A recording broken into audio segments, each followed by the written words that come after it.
ఈరోజు జగన్మోహన్ రెడ్డి గారి press meet చూసే ఉంటారు.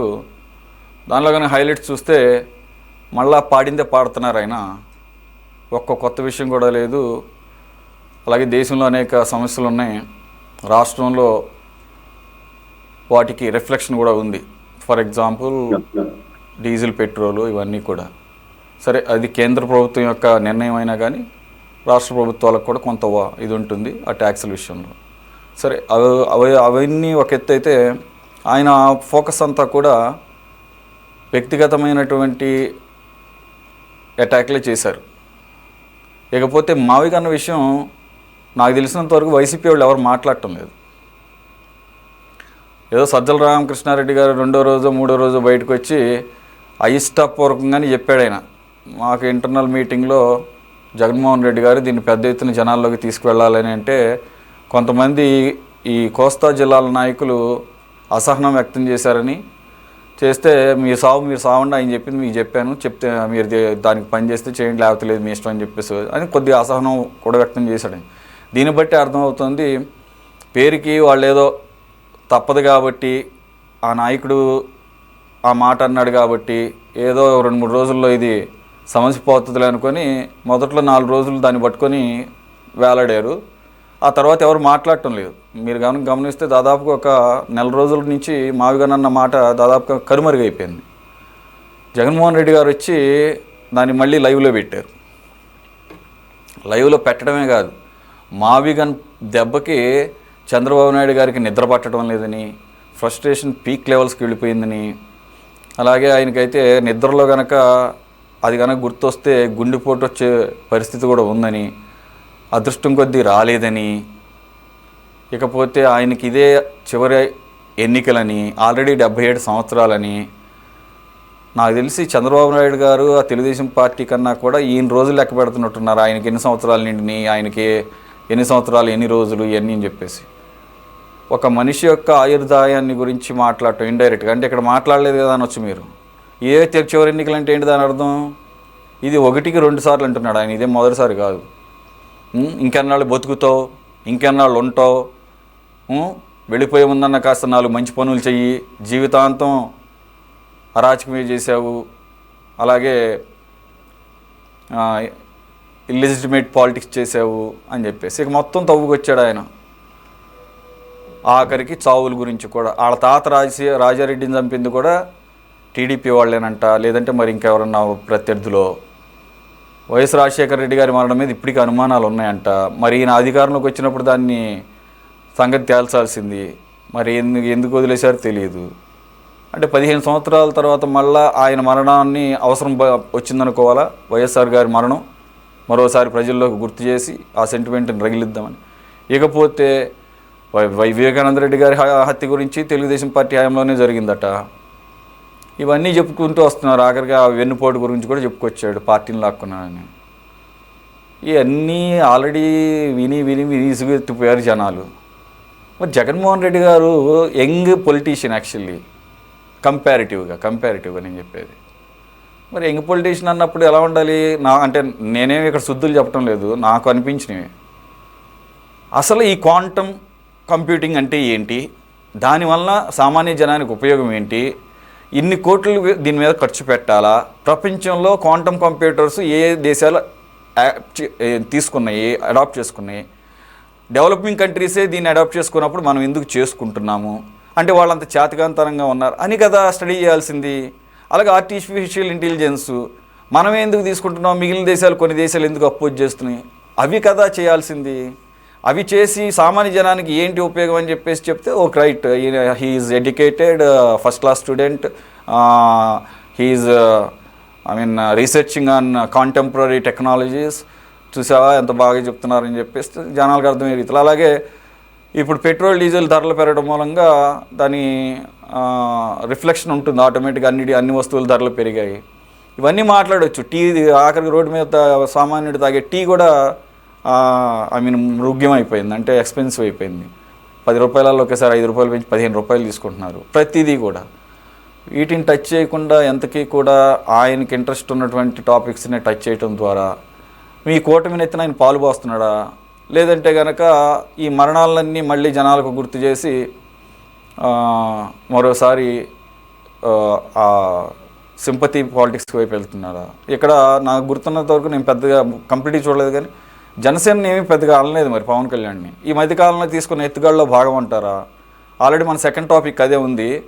ఈ మధ్యకాలంలో కొంతమంది అది ఈ కూటమిని బద్దలు కొడితే కానీ పని అవ్వదనే ఒక విషయంలో మరి మీ వైపుకి ఏమన్నా ఆయన నెమ్మదిగా మీ గుడ్ బుక్స్లో ఉండటానికి ఆయన ప్రయత్నం చేస్తున్నాడా, లేకపోతే మీరేమన్నా ఆయన గుడ్ బుక్స్లో ఉండటానికి అమిత్ షా ద్వారా ఏమన్నా దాన్ని అంటారు బ్యాక్ డోర్ ఏమన్నా అండర్స్టాండింగ్ ఏమైనా ఉంటుందా? What is sir? అందరికీ నమస్కారం అండి, ప్యానెల్లో ఉన్న సభ్యులకి అందరికీ. ఈరోజు ప్రెస్ మీట్ ఈరోజు జగన్మోహన్ రెడ్డి మెంటల్ కండిషన్ సూచిస్తుందండి. ఎంతసేపుడికి ఏడుపు గుట్టి ప్రెస్ మీట్ లేదా? అసెంబ్లీలో సీట్ ఇచ్చారు, ఆడ కూర్చొని ప్రజా సమస్యల గురించి మాట్లాడండి అని చెప్పి ప్రజలందరూ కూడా మాట్లాడుకున్న పరిస్థితి ఉంది. గతంలో మీరు అధికారంలోకి వచ్చిన పరిస్థితి ఏదైతే ఉందో ఒక్క ఛాన్స్ ఇవ్వండి అని ప్రాధేయపడుతూ సానుభూతితో జగన్మోహన్ రెడ్డి ప్రభుత్వంలోకి వచ్చారు. ఈ సానుభూతి కొనసాగి రాష్ట్రంలో ఒక మంచి మెజారిటీని ఇచ్చి ప్రజలు కట్టబెడితే చేసింది ఏం లేదు. కాబట్టి జగన్ మంచోడే కానీ అభివృద్ధి సాధించింది ఏం లేదు, జగన్ మంచోడే కానీ రాజధాని నిర్మించింది లేదు, జగన్ మంచోడే ప్రజలకి జాబ్ ఇచ్చింది లేదు, జగన్ మంచోడే కానీ బాబాయిని హత్య చేశాడని బయట అనుకుంటున్నారు. జగన్ ఒక చెత్తపుత్రుడు అని మనము కాదు, సొంత కుటుంబ సభ్యుల సొంత చెల్లి సొంత తల్లి బాబాయ్ కూతురు చెప్పుకున్న పరిస్థితి అయితే ఉంది. ఈ రోజు కూడా షర్మిల గారు మా అన్న లాంటి చెత్త అన్న మరెవరు ఉండబోరు అని చెప్పింది. ఎంట గెలవలేని నాయకుడు ఈరోజు కనీసం ప్రజలకి ఏమైనా సేవ చేసింది ఉందా అంటే వ్యక్తిగత హననం. ఈ రోజు చూస్తే ప్రెస్ మీట్ పూర్తిగా ప్రజల సానుభూతిని సంపాదించినట్టుకి అతను ఏదో బాధపడినట్టు, అతను ఏదో ఇబ్బంది పడినట్టు, తరతరాలుగా వాళ్ళ వంశంలో హత్యలు జరుగుతున్నాయి, ఆ హత్యలకన్నిటికీ కారణం మరో పార్టీ అనుకున్నట్టు చెప్తా ఉంటే మరొకసారి సానుభూతి డ్రామాకి తెర తీసినట్టుంది. ఈరోజు గడిచిన ఈ సంవత్సరాలు చూస్తూ ఉంటే వాళ్ళ తాతగారి హత్య జరిగిందన్నారు. జగన్మోహన్ రెడ్డి గారి తండ్రి గారు వైఎస్ రాజశేఖర రెడ్డి ముఖ్యమంత్రి గారు ఉన్నప్పుడు నిజంగా ఆధారాలు ఉంటే అటువంటి వ్యక్తులను శిక్షించాలి కదా. మీరు తిరిగి కఠినంగా వాళ్ళ హత్యలు గిట్టలు అంత దూరం పోకపోయినా నేను చెడ్డోడిని అయితే హత్య చేస్తానని ఫ్యాక్షన్ రాజకీయాన్ని చూపిస్తూ ఒక పక్క బెదిరింపులకు గురి చేస్తూ జనాల్ని, అదేదో మీరే చేసి ఉండొచ్చు కదా, చట్టపరమైన చర్యలు తీసుకొని ఉండొచ్చు కదా. మా తండ్రి విషయం హత్యలో తండ్రి మరణంలో కూడా నాకు అనేక కోణాల్లో డౌట్ ఉన్నాయని చెప్పారు.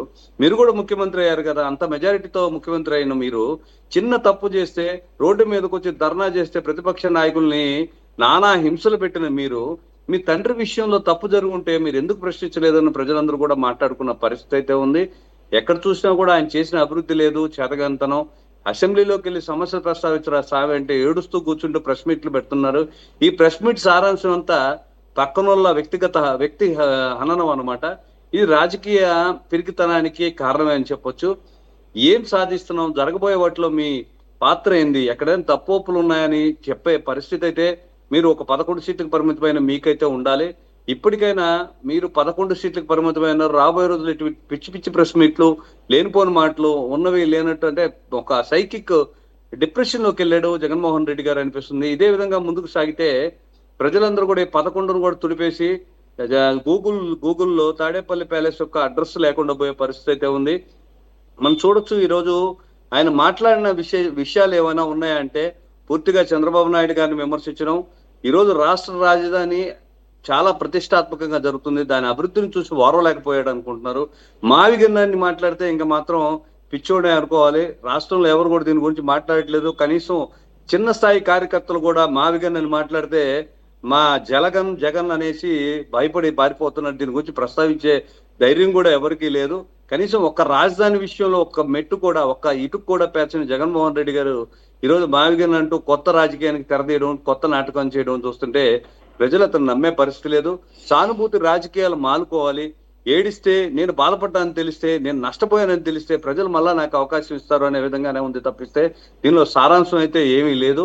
జగన్మోహన్ రెడ్డి గారి చుట్టూ ఉన్న మీరు అన్నట్టు అతని చుట్టూ ఉన్న కొద్దిపాటి నాయకులు ఎవరైతే ఉన్నారో వాళ్ళందరూ కూడా ఈ మాటల్ని అంటే మావిగను ఇట్లాంటి వాటిని ప్రస్తావించేదానికి కూడా భయాందోళనకు గురయ్యేటట్టుంది. ఏదైతే పిచ్చి జగన్మోహన్ రెడ్డికి ఉందనుకున్నారో అదే పిచ్చి మనకు కూడా ఉంది అనుకునే భయంతో చాలా దూరంగా వ్యవహరిస్తున్నారు. ఇప్పటికే 151కి గెలిచిన కొంతమంది ఎమ్మెల్యేలు అయితే మరొకరైతే వీడితో పని కాదు, ఈ తిక్క చేష్టాలు మనం భరించలేమని పారిపోయిన పరిస్థితి అయితే ఉంది.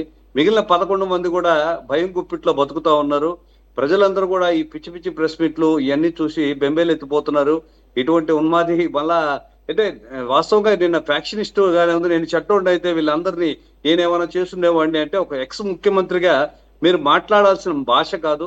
మీరు అన్నట్లు యువ ముఖ్యమంత్రి, మీరు రాజకీయ ఆలోచనలు విశ్లేషణలు ఎంత హుందాగా ఉండాలి, ఎంత జాగ్రత్తగా ఉండాలి. అవి మర్చిపోయి ఆ ఏడుపు గుట్టు ఎవరో ఇళ్లలో పాత ముసలోళ్ళు ఏడుస్తారు, ఆ విధంగా ఏడుస్తా ఉన్నారు కూర్చొని. మీరు ఈ ఏడుపులు ఈ పెడబొబ్బులు నమ్మే పరిస్థితి లేదు. ఏదైనా మీరు సిద్ధాంతపరంగా చర్చకు రండి, అసెంబ్లీలో కూర్చోండి. అసెంబ్లీలో జరుగుతున్న చర్చల్లో మీకు ఏదైనా ప్రజా ఉపయోగకరమైన అంశాలు కనబడకపోతే నిలదీయండి, అంతేగాని పక్క వ్యక్తుల గురించి మాట్లాడడం అనేది కరెక్ట్ కాదు. గుండెల్లో మంచి లేకపోతే మన మైండ్ లో పిచ్చితనం ఉంటే, సైకిక్ ఆలోచనలు ఉంటే ఎక్కువ కాలం బతకపోవచ్చు. వయసు అనేది పెద్ద విషయమే కాదు. మరొకసారి చెప్తున్నాను, చెత్తపుత్రుడు జగన్ అని ప్రజలు కాదు మీ కుటుంబ సభ్యులే చెప్తా ఉన్నారు. మీరు మరొకరి గురించి మాట్లాడే అవకాశం ఆదరణ అంతకంటే లేదు. ప్రజలు పూర్తిగా జ్ఞానాన్ని తెలుసుకున్నారు. గడిచిన 5 సంవత్సరాల్లో రాక్షస ప్రభుత్వాన్ని చూశారు. నిజంగా ఒక రకంగా బయట తిరగాలంటే, ప్రతిపక్షాలు బయట తిరగాలంటే భయాందోళనకు గురైన పరిస్థితి మేమందరం కూడా చూసిన పరిస్థితి ఉంది. మరలా మీరు రాబోయేది కాదు. కనీసం ఈ 11 మందినైనా కాపాడుకోండి. మనం ఏం మాట్లాడుతున్నాం, దేని గురించి మాట్లాడుతున్నాం, ఒక వ్యక్తిగత హోదాలో అయితే మిమ్మల్ని ఎవరు పట్టించుకోరు. ఒక పార్టీ అధినాయకుడిగా, గతంలో అధిక మెజారిటీతో గెలిచిన ఒక ముఖ్యమంత్రిగా ఏం మాట్లాడుతున్నావు పద్ధతి ప్రకారం మాట్లాడు. ఎవరో పంపించిన ఆ స్క్రిప్ట్ పంపించిన వాళ్ళు కూడా కొద్దిగా పిచ్చి, మెంటలు, సైకిక్ భావాలు అన్ని కనపడతా ఉన్నాయి. ఎంతసేపటికి పక్కన వాళ్ళ గురించి, వ్యక్తుల గురించి, ఆ వ్యక్తిత్వం గురించి మాట్లాడడం కంటే రాజకీయంగా ప్రజల గురించి, ప్రజాస్వామ్యం గురించి మాట్లాడితే మంచిది అనిపిస్తుంది. ఇకపోతే అమిత్ షాకి అంటే మన గతంలో ఇది 2వ టాపిక్ వస్తుంది అనుకుంటాను. మనం మాట్లాడకుండా పోయేదైతే లేదు సార్. జగన్మోహన్ రెడ్డి గారిని ప్రొఫెసర్ గారు మనలో సపోర్ట్ చేసినప్పటికీ మనం స్థిరంగానే ఉన్నాం. ఇటువంటి ప్రభుత్వం మళ్ళా రాకూడదు. మాకు జనసేన పార్టీ నాయకులు, మా డిప్యూటీ సీఎం పవన్ కళ్యాణ్ గారు క్లియర్ గా చెప్పారు. ఏదైతే రాష్ట్రం 5 సంవత్సరాలు ఎదుర్కొన్న దుర్భర పరిస్థితి ఏదైతే ఉందో దాన్ని మళ్ళా తిరిగి రానికూడదు. జగన్మోహన్ రెడ్డి గారిని కానీ, వైఎస్ఆర్సీపీ ప్రభుత్వ రాక్షస పరిపాలన కానీ మరొకసారి రాణించబోయేదని లేదని స్పష్టంగా తెలిసిన పరిస్థితి ఉంది. ఆయన మనల్ని తాకినా తాగకపోయినా ప్రజల సంక్షేమం కోసం, రాష్ట్ర అభివృద్ధి కోసం జగన్మోహన్ రెడ్డి ప్రభుత్వాన్ని మరొకసారి రానికుండా ఉండే ప్రయత్నం అయితే జనసేన అధ్యక్షులు పవన్ కళ్యాణ్ గారు చేస్తారని మరొకసారి తెలియజేస్తున్నాను.